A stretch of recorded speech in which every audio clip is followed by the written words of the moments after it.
The world is crazy. So how can one remain sane in it? Well, here are some tips that will help you out. The first one is to connect with like-minded individuals. You see, when we are alone and we cannot share our feelings and thoughts and experiences with other people, we tend to feel that we are the problem, that we are the crazy ones. It's not the world, it's just we, because we cannot fit into the world.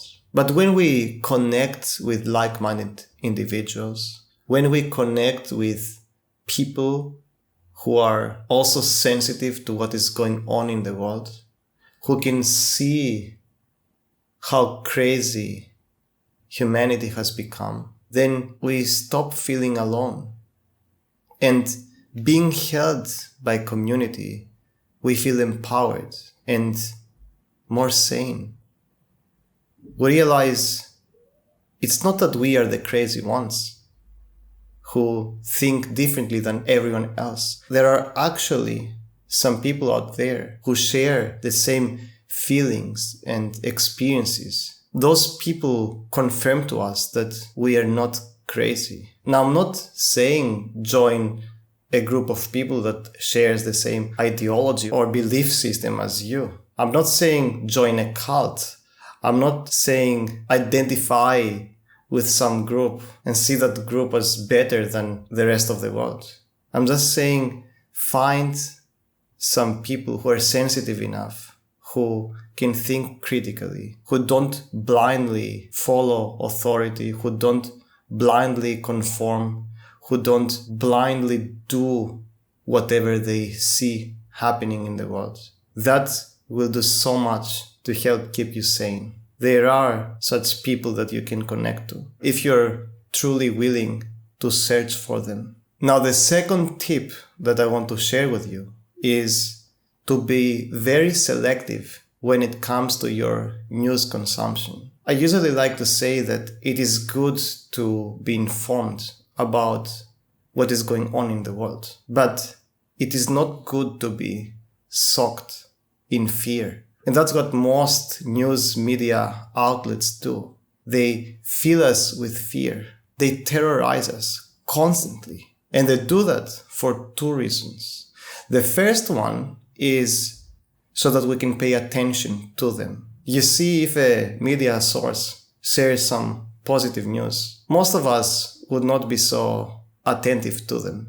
But when they share, when they speak about something negative, something dangerous, something that could influence our lives in a negative way, that could pose threat, let's say, to our well-being or even to our survival, then we pay so much attention to it. So by constantly terrorizing us, by constantly spreading fear, the media has learned to grab our attention and in turn to make profit. Now, the other reason why the media likes to terrorize us, and that applies specifically to the mainstream, established media outlets, is because this way they can tell us what to do. They fill us with fear about the problem, and then they tell us the solution to that problem.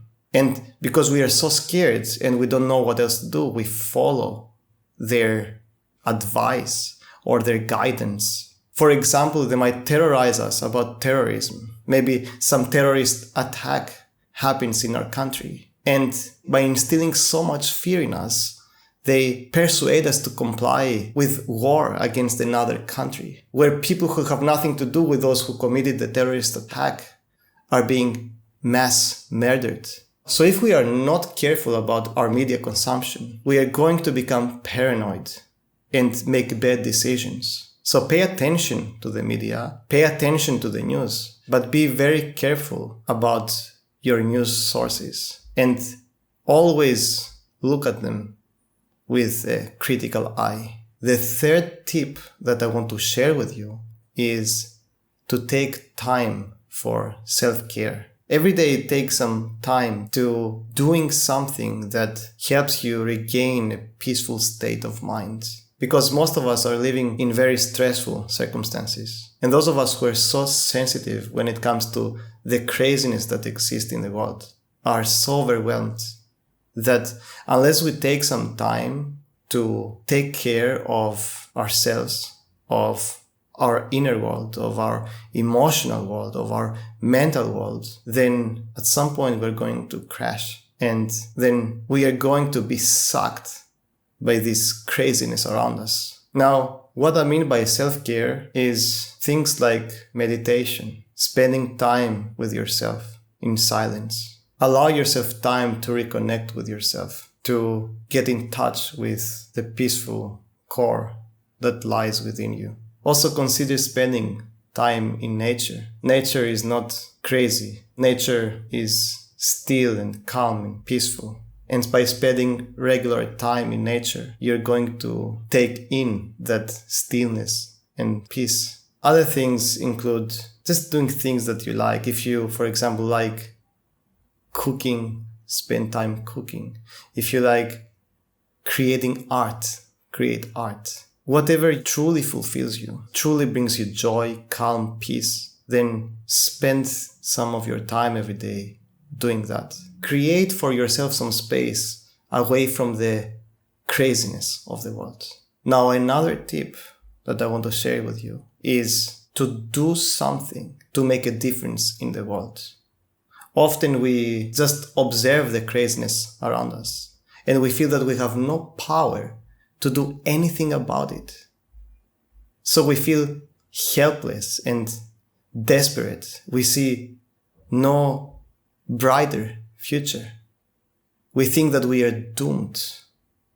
We feel hopeless. But the truth is that every one of us has some power to make a difference, to contribute, even if only slightly, to the betterment of the world. Everyone has some gifts to contribute for the creation of a more beautiful world. But we should not throw our responsibility on others and say those people will save us or those people are totally to blame for what is going on.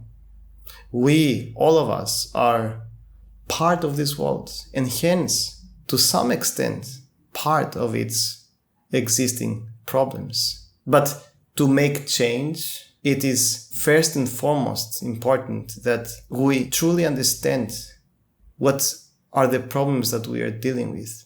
Why is the world so crazy? It's like a doctor who first needs to make a correct diagnosis of a disease in order to treat it. Now, another thing worth mentioning about making change is to be very selective when it comes to the battles that we are fighting. So we have to listen to our heart and see what we feel called to do, what we truly desire to do in order to make change.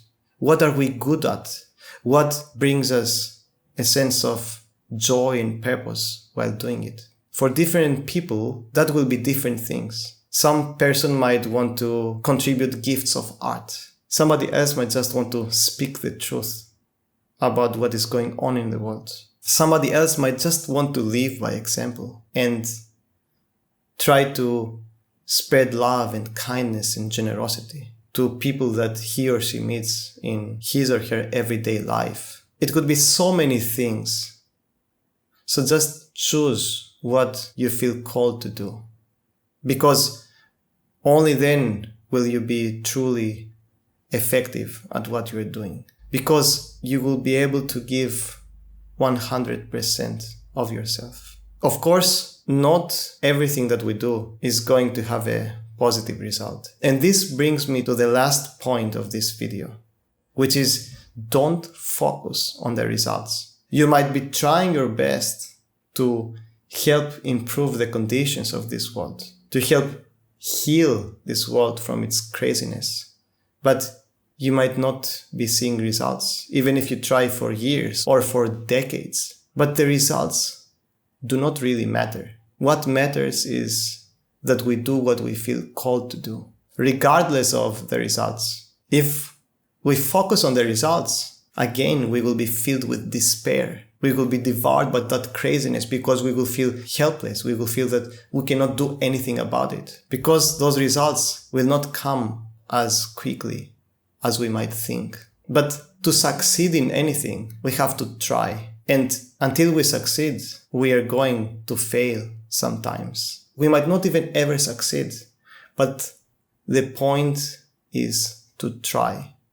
Because only then are great things achieved. And the other thing that we need to think is that our actions might bear fruit in decades or perhaps even centuries from now. We don't know the chain of effects that our actions might have. Success happens through effort. Yes, we might fail, but we might succeed as well.